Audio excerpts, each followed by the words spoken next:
불교의 몇 가지 중요 개념에 대한 과학적 풀이에 대해서 말씀드리겠습니다. 미국의 정신과 의사인 데이비드 호킨스는 의식혁명이라는 책에서 20세기의 천재로 알려진 아인슈타인의 지혜 수준과 부처님의 지혜 수준을 비교했는데, 아인슈타인의 지혜 수준 값은 400점이라고 하였고 부처님은 1000점이라고 하였습니다. 다시 말하면 부처님의 대각의 지혜 수준과 인간 중에서 아주 높은 것으로 알려진 아인슈타인의 지혜 수준과는 상당한 차이가 있다는 뜻입니다. 그래서 그런지 석가모니 부처님께서는 2500년 전에 이미 깨치신 자리에서 이 세상의 진리를 모두 다 설명하였습니다. 부처님 말씀은 종교적인 진리 이외에도 물리학, 의학, 심리학, 천체과학, 생물학, 경제학, 사회학 등등 모든 학문을 총망라하고 있습니다. 그래서 현자는 과학이 최고라는 착각을 버리고 또 과학의 주눅이 들어서 불교의 진리를 폄하할 생각을 버리고 오히려 부처님 말씀을 오늘날 용어로 재해석하는 작업을 한다면 오늘날 우리들의 삶이 보다 윤택하게 되지 않을까 하는 마음에서 이 강의를 준비하였습니다. 강의 내용은 첫째, 공에 대해서, 둘째, 이제의 원리에 대해서, 셋째, 원흉 삼재의 원리에 대해서, 넷째, 12연기법에 대해서, 다섯째, 불교의 진화론에 대해서 말씀드리고자 합니다. 첫째, 공. 불교에서는 진공묘유라 하여 우주의 허공은 비어있는 것이 아니라 영묘한 무엇이 존재한다고 하였고 그것을 공이라고 하였습니다. 여기서 공이란 말은 산스크리트어로 수냐타인데 이를 한자로 번역하는 과정에서 가장 마땅한 말을 고르다 보니 공이 된 것에 불과하며 그 뜻이 비어있다는 뜻은 아닙니다.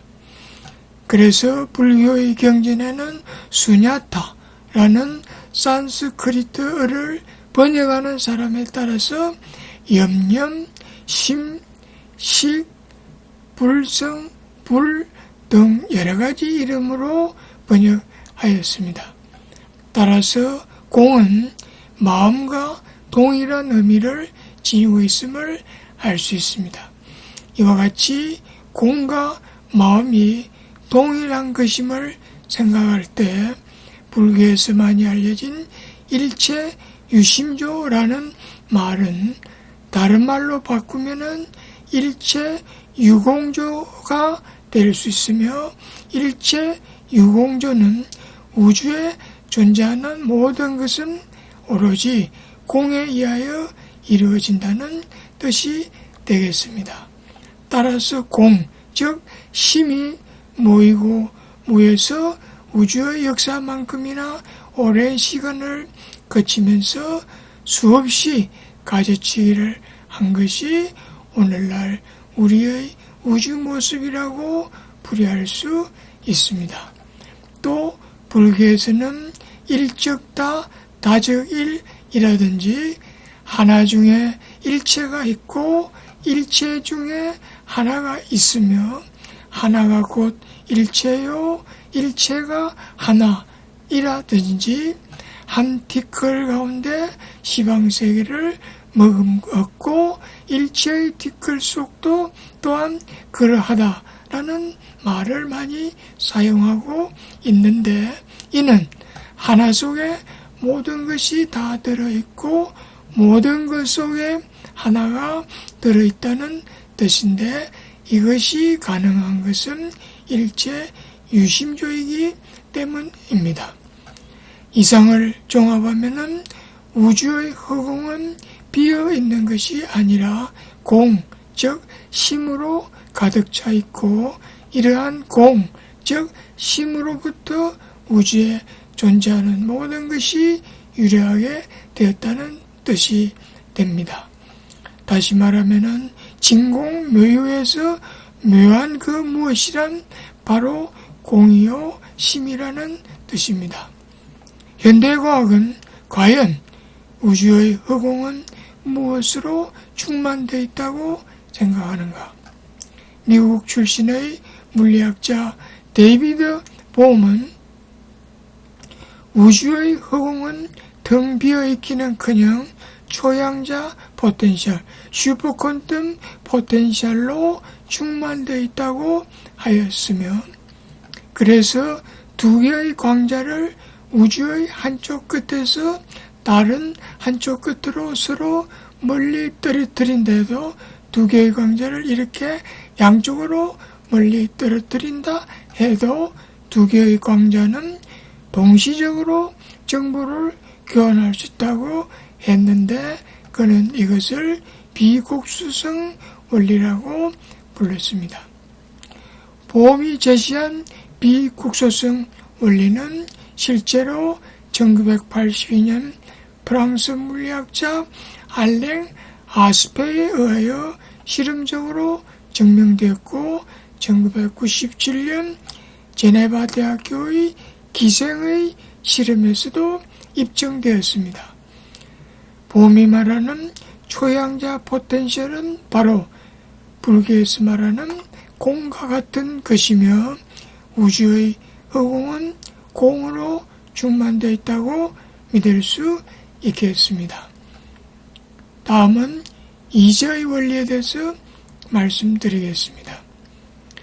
이제란 우주에 존재하는 모든 사물은 우리들의 눈에 보이는 부분과 보이지 않는 부분으로 되어 있다는 진리를 말합니다. 다시 말하면 존재하는 모든 물질은 중생들의 눈에 보이는 부분과 중생들의 눈에는 보이지 않지만 깨치신 부처님의 눈에만 보이는 부분이 마치 동전의 앞면과 뒷면처럼 상보적으로 존재하고 있다는 말이 됩니다. 그래서 중생들의 눈에 보이는 부분을 세속제라 부르고, 깨치신 부처님의 눈에만 보이는 부분을 진제 혹은 성의제라고 부릅니다. 이와 같이 이 세상에 존재하는 모든 것이 두 개의 속성을 동시에 지니고 있는 원리를 불교에서는 이제의 원리라고 부릅니다. 현대과학은 과연 존재하는 모든 물질은 이중구조로 되어 있다고 생각하는가? 미국 대체의학의 에너지의학 분과에서는 물질은 눈에 보이는 부분과 눈에 보이지 않는 부분을 동시에 지니고 있다고 하였으며, 눈에 보이지 않는 부분을 에너지의학에서는 생체장, 바이오필드라는 용어로 사용하고 있습니다.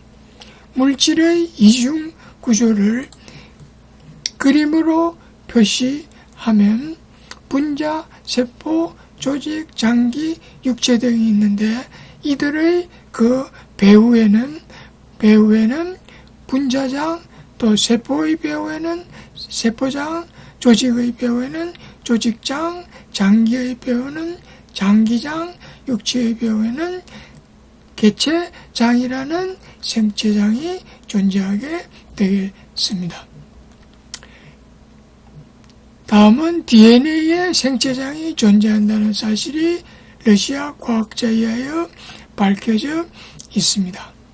러시아 과학자 포포닌에 의하면은 DNA의 절편을 걸어놓고, 지금 DNA 절편을 걸어놓고 레이저를 쏘면은 DNA 해절 무늬가 나타났습니다.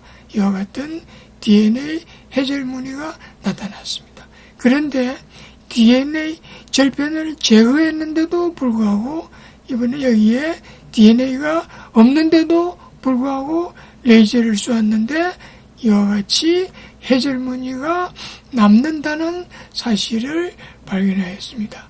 심지어 이러한 잔상이 3개월 동안 지속된다는 사실도 발견하였습니다. 그래서 포포니는 이것을 DNA의 잔상 효과라고 불렀습니다. 이것은 DNA의 생체장이 있음을 의미하는 것입니다.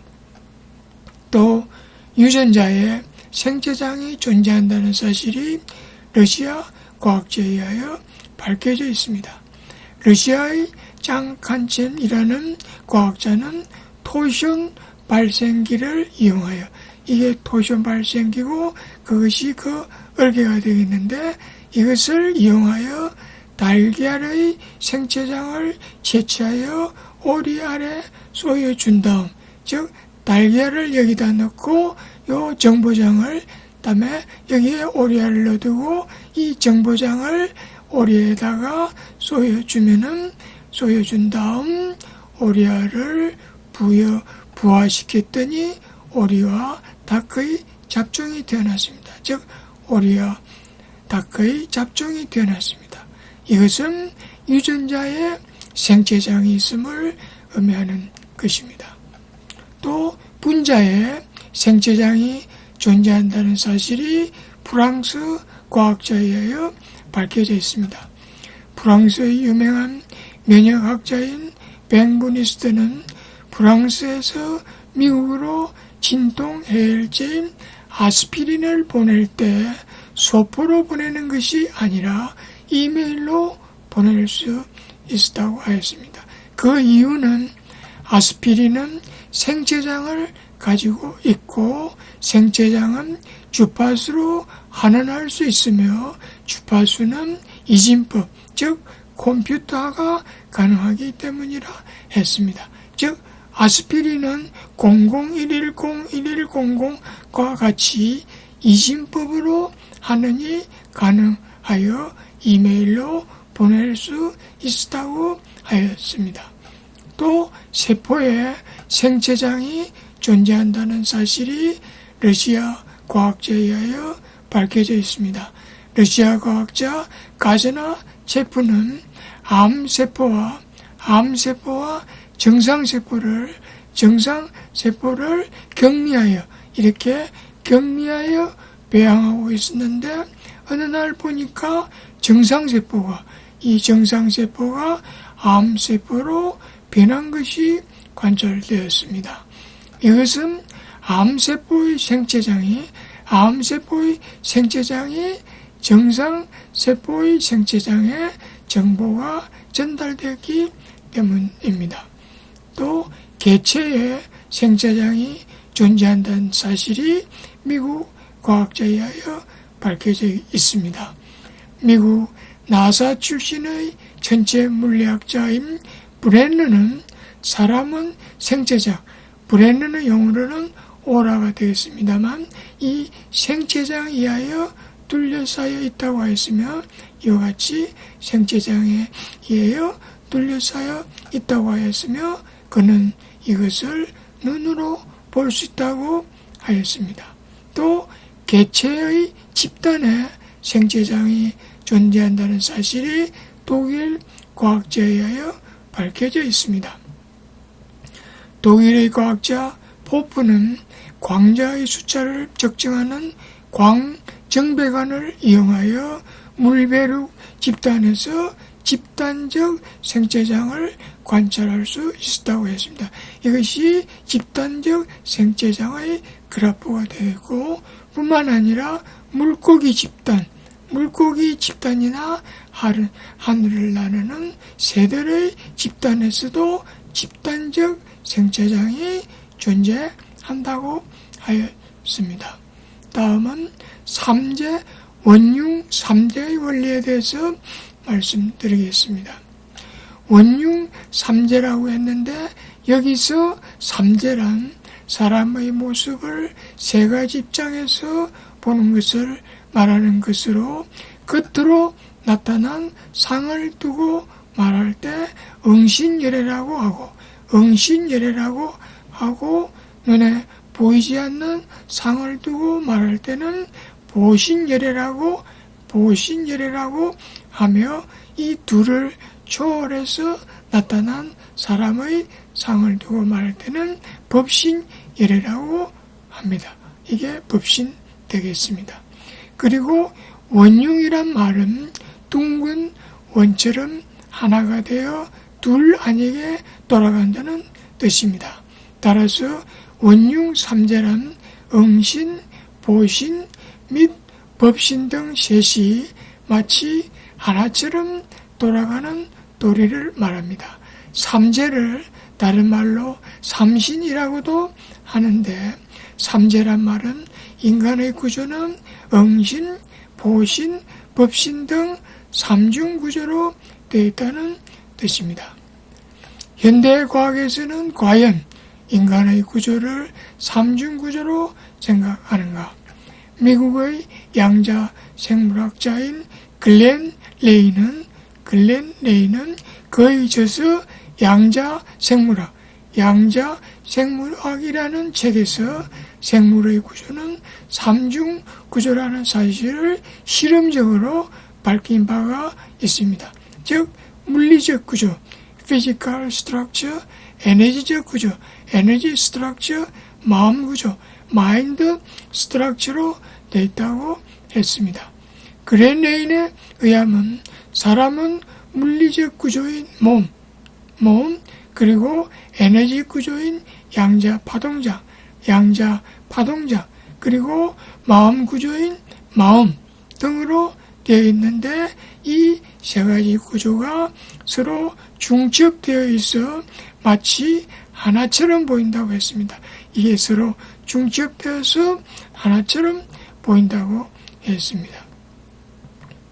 또 그랜 레인에 의하면은 몸에 부속된 양자 파동장은 이게 양자 파동장은 몸에 부속되어 있는데 이 양자 파동장은 파동이고 이 마음도 또한 양자 파동이므로 파동과 파동은 공명에 의하여 연결이 가능하고 파동과 파동은 공명에 의하여 연결이 가능하고 따라서 마음, 양자 파동장 그리고 몸은 서로 연결되어 있다고 했습니다. 즉 마음과 파동장이 연결되고 파동장은 몸과 연결되어 서로 셋이 연결되어 있다고 했습니다. 따라서 마음은 몸의 구석구석과 연결되어 있겠습니다. 마음은 DNA와 연결되고 마음은 분자와도 연결되고 마음은 세포와도 연결되고 마음은 조직과도 연결되어 있고 마음은 장기와도 연결되어 있습니다. 그래서 마음은 몸의 구석구석과 연결되어 있음을 지금 당장 실험할 수 있습니다. 지금 여러분들이 눈을 감고 여러분들의 집에서 부엌에 있는 냉장고로 간다고 가상을 하시고 냉장고 속에 있는 레몬을 하나 끄집어낸다고 상상하시고 그 레몬을 잘게 썬다고 가정하시고 그 레몬 한 조각을 입에 넣는다고 가정하면은 지금 당장 여러분들의 입에는 침이 나올 것입니다. 그 이유는 뭐냐면은 우리가 생각으로 상상만 했는데 마음이 뇌에 연결이 되었고 뇌는 침샘에 신호를 보내고 고로 침샘에서 침이 흐르게 한 것입니다. 다음에 계속하겠습니다.